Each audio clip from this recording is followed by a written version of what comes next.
Hello, everyone. I hope you all had a relaxing fall break.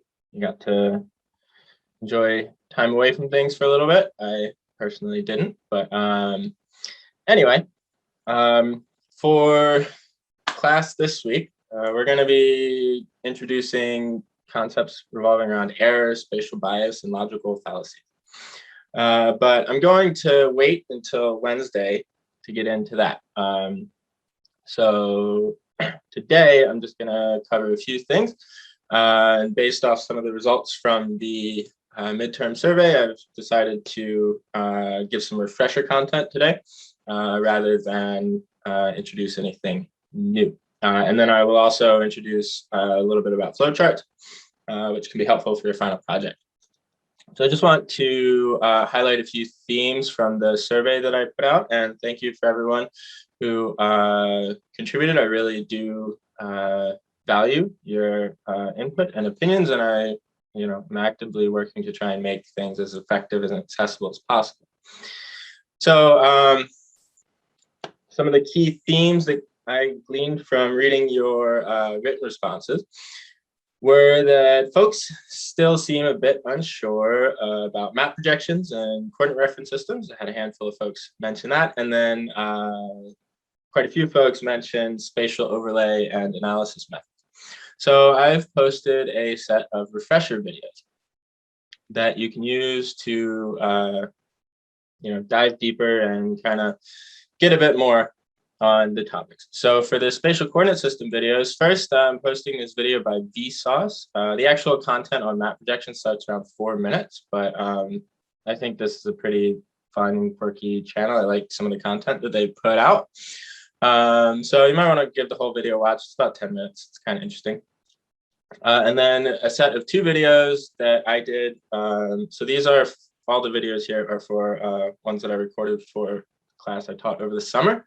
So all the same principles apply and everything, but just, kind of ignore the references to specific labs, like the assignments numbers aren't the same.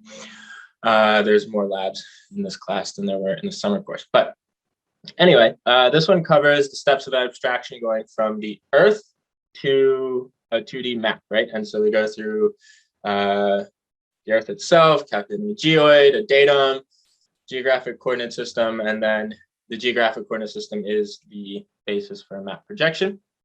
And then this video gives a more detailed overview of map projections specifically. So if you're unclear on map projections, certainly watch this one. It's always good to get just a different perspective, right? So watch someone else tell you how it works besides me. But then you can watch these for more in-depth overview. And then again, some videos covering a variety of analysis methods. So this one's it's like 7 or 8 minutes, I think. But worth a watch, covering select by attributes if you're interested. This one covers selecting by location. And then this one covers buffering. And this one's a variety of vector overlay methods. I give some illustrations of what the tools do in each of these videos and then show you application, like how to do them in ARC. And then this one is covering raster overlay analysis and just a rough recap of how you could use raster calculator to do some suitability analysis. So this is all stuff I've covered already. If you're feeling good about it, you don't think you need a refresher, feel free to just skip over these or save them for later when you're studying for the exam. If you're trying to think through your project and you might not be sure what tools to use, these videos might help give you some inspiration to point you in a certain direction. So yeah, I figured it might be better to just give a refresher and then we can move on to the concepts for this module on Wednesday. There's not a whole lot that I want to introduce this week. So we can, I think, cover that in a day. Something else that a lot of people mentioned was something along the vein of not remembering the tools, being a bit nervous about the exam, unsure about the project, things like that. So first and foremost, this is an introductory level course. So like you're not expected to have a fully well-rounded idea of what GIS is, how it works, how to do everything by the end of the class. My goal here is to give you a broad, sweeping introduction to GIS, present you with a breadth of information And then if you want to continue with GIS, you can take more advanced courses and really fine tune your understanding of it. I would like to say though, like GIS is not, at least as far as I'm concerned, about memorization. It's about problem solving, critical thinking, and reflection.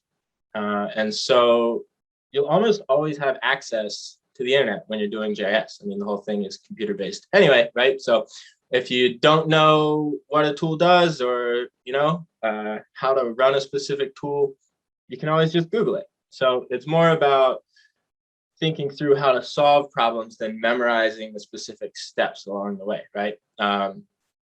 So for instance, with reference to the exam is going to be open book, and you'll be able to complete it over a 3-day window from December 13th to the 15th, and you'll have a 6-hour time slot to complete it. So the exam is not intended for you to take 6 hours. I'm not giving you 6 hours because I think you should take that long to do it. I'm giving you 6 hours because I don't want you to feel rushed or overwhelmed. I don't like the idea of a timed examination where you have to memorize a bunch of stuff, right? Like the exam's open book. You can use Google or Notes or whatever. Now, you can't plagiarize, you can't copy and paste from the internet. That will get you in trouble, and I'll talk about that closer to the date. But you can use any resources we've covered in this course to work on it, right? So I'll give some more details on what you can expect from the exam next week, and I'll try to give a thorough review of the exam for the last class. And so also pertaining to the projects and people feeling unsure about it, I've given a pretty extensive list of possible project ideas on the final project page. So I encourage you to look through these ideas, and they're not meant to be a point-by-point list of how to do things like the labs are, right? You're supposed to kind of think through how to do that yourself. But if you have an idea that you think is interesting, or you want to work on one of these ideas and you're not sure how to work through it, just chat with your TA in lab, and they can probably help you come up with some tips of things you can string together. You're also more than welcome to reach out to me if you have any questions. But lab time with your TA, yeah, very good way to get some ideas, right? You and your group can just chat with your TA and say, hey, we want to work through this, and we're unsure how to get from this to that. And they're not going to give you the answer, but they can help guide you through that. And so if you need any help fleshing out ideas or determining workflow for a final project, or you're unclear on any of the course material, please don't hesitate to reach out. You can just drop by my office hours, either in person or on Zoom. So this week I am slammed with a big job application. So my office hours are just going to stay the same after class Wednesday, and then 2 to 3 on Thursdays. But I'm going to be offering extended office hours for the last 3 weeks of term. I'll decide on the specific timing of that later on this week and post that and let people know. Also, I'm more than happy to schedule Zoom meetings at other times than the specifically allotted office hours, especially for folks who are in different time zones. I'm happy to meet like after standard business hours. I do need some heads up, because I have some semblance of a life. So I'm not going to, agree to meet with you at 9 p.m. my time if you email me at 6:30 p.m. day of. But if you give me a day or two notice and list a couple times that work for you, I'm happy to meet with you until like 8 or 9 o'clock Pacific time if you're, say on the other side of the world. I recognize that can be a struggle. I'm not a morning person, so I'm not going to wake up before 9 a.m. to meet with anybody. But I am happy to meet later in the evening.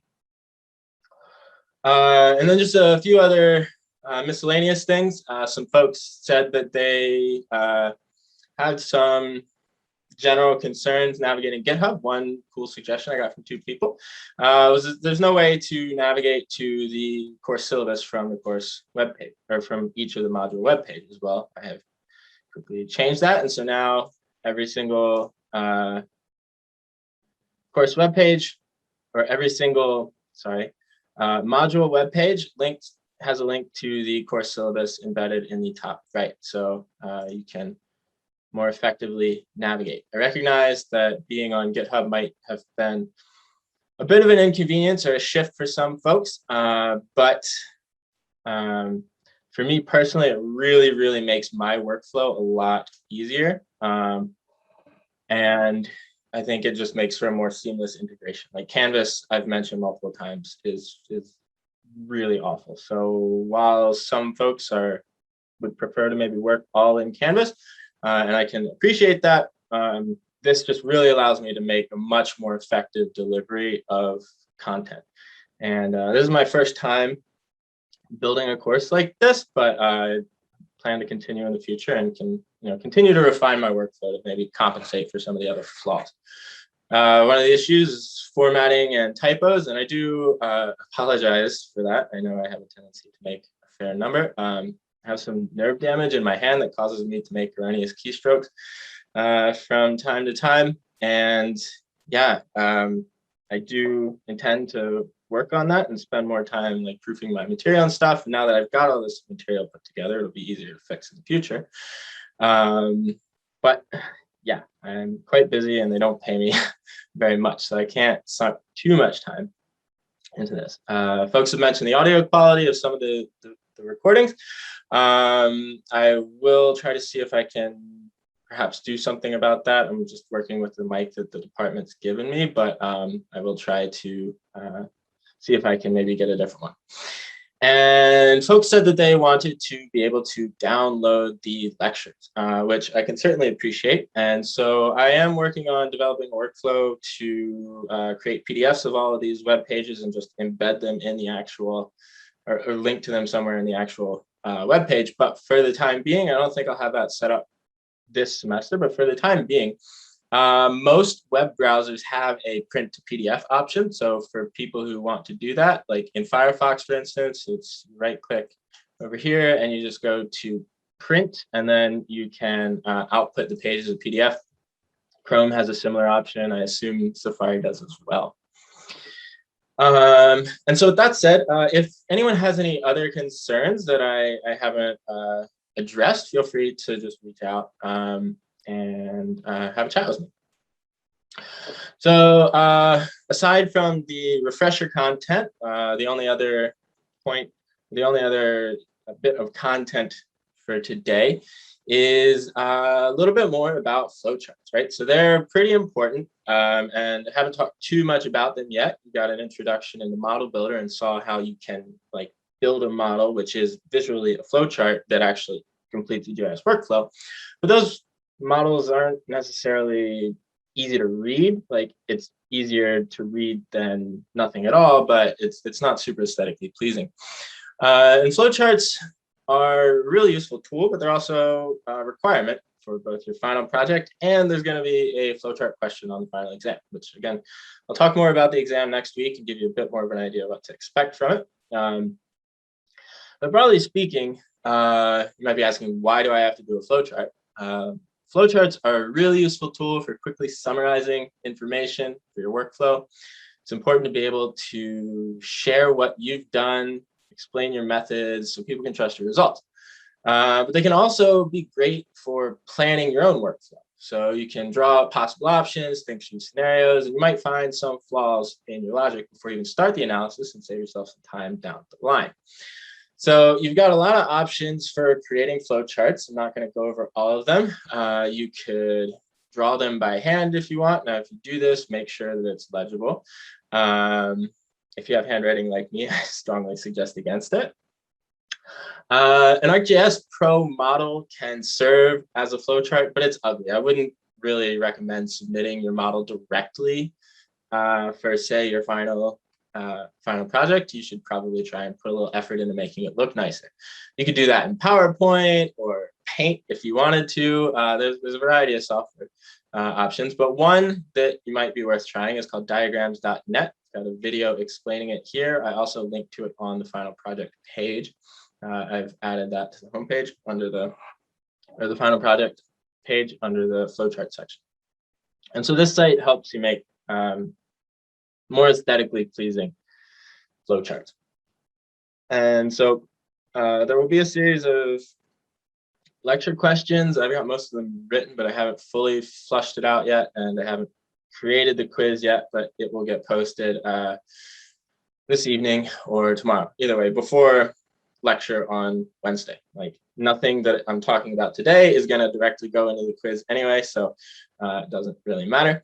And then for the lab portion this week, again, the only thing you have to do is the project proposal. So on Canvas, there's now a group sign up page.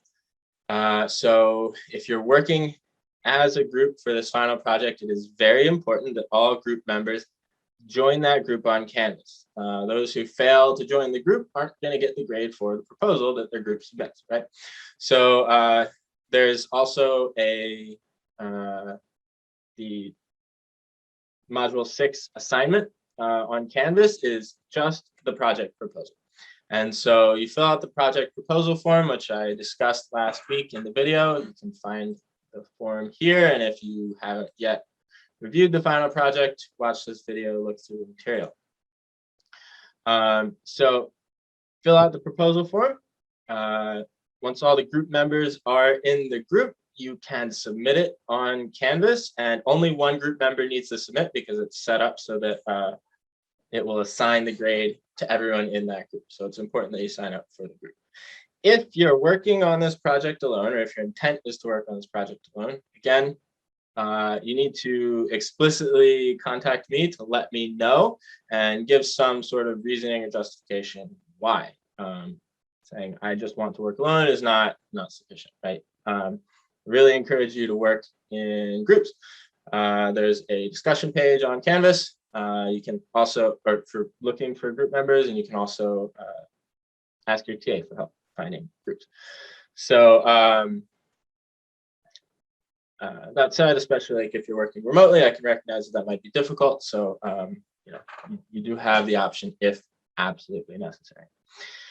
So yeah, sign up, do the proposal, submit that, and if you submit the proposal by the due date, which is this coming Monday at 2, you'll get very quick feedback, and then you can move forward with the project from there.